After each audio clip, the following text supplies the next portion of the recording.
Hi class, today we're going to talk about your final project, which is going to be a big part of the rest of the class. There's a lot of the assignments in class have to do specifically with your final project, and so I wanted to give you a little help to start off with. First of all, I'm going to be looking down at my notes so I can make sure that I tell you everything I want to. Your final project is going to offer you the opportunity to look at what you'd like to accomplish with your career.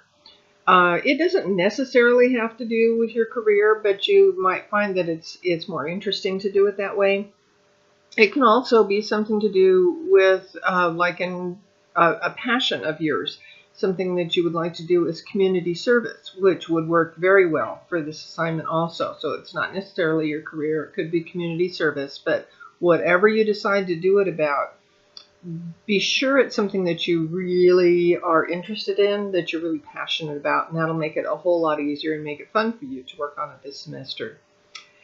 Take notes starting now, like what I'm talking about today. Take notes on this. Take notes as you think about what you want to use for your subject. Take notes about other students you think you want to include in your group, because every final project needs to have from 2 to 4 students in the group that will be working on the project together. So go back through the first discussion question that was the introduction to other students and see who in there you would like to do. If you just added the class, make sure that you get your introduction done in that discussion right away so that you won't miss out on being included in this group selection process, because you want to get on that right away. Right now, think about 2 different things. One of them, and it can be one or the other. Think about the career that you're planning for yourself, and think about what community service you would love to accomplish in your lifetime. And, sorry, I've got an itchy nose. Answer these questions about it. What would I be excited to do every day? When I go to work each day, what would I be excited about doing? Or when I work on community service, what would excite me? And you make a whole list of things like that you can write down so that you'll have an idea of what you would like to work on. Think too about how your career or your community service project is going to serve you. How will it serve your family? How will it serve your community? How will it serve your country? How will it serve the world? A little example of this would be the Women's March that I did the little PowerPoint on earlier in class. This was started by a woman who just wanted to do something that could serve her country. Now, she's a woman who lives like 50 miles away from me out in the middle of the Pacific Ocean. Yet she was able to get a firm participation on all of the continents of the world and every one of the states. That's pretty amazing to be able to do something like that. And it also shows that it's very doable. If you pick the subject that everybody is interested in or wants to do something on, you can get amazing support. But you can always pick a subject that not everybody's interested in or doesn't know about. For instance, the fine arts classes in schools have been eliminated in a lot of areas or severely cut back on. And a lot of people don't have any idea of the importance of fine arts education. There are some students that don't succeed with other things, but they can really succeed when they're working on in music. Or I've been very involved in theater in my life, and I used to have a live theater in School of Arts, and I would discover that students who couldn't read, had a real struggle with reading, learned how to read by memorizing lines and plays, and it turned their lives around. So think about different objectives that maybe people don't know about, and that might be an exciting thing for you to be working on. Think about, are you choosing a project or a career that you'll get tired of?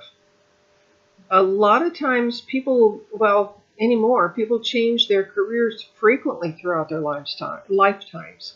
When I was growing up, whatever your career you chose, you were really expecting to do it for your whole working years. Anymore, that's not the way it is.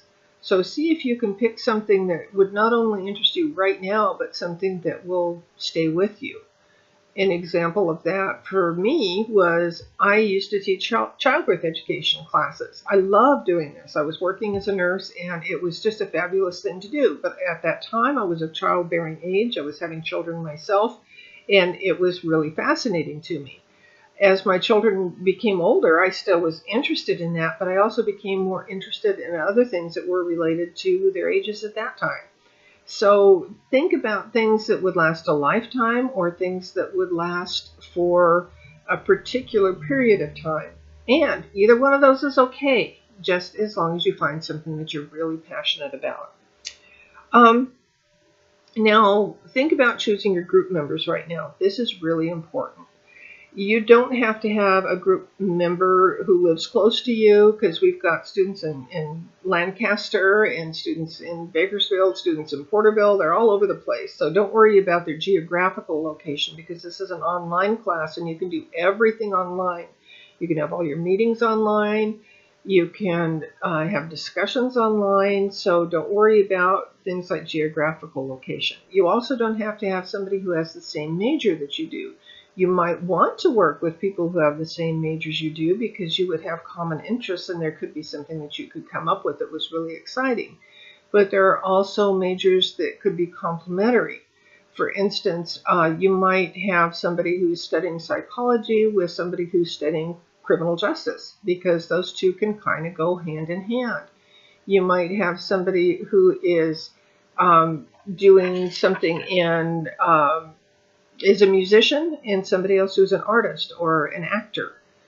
Or you might have somebody who is a pediatric nurse and somebody who's a special education teacher, because those things can have something to do with each other.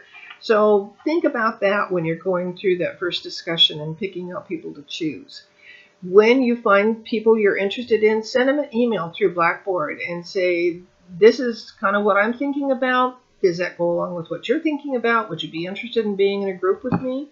And pick people that you're really going to think you're going to have a good time with. Meet early. As soon as you get your group formed, schedule a meeting. And as I said, that meeting can be online.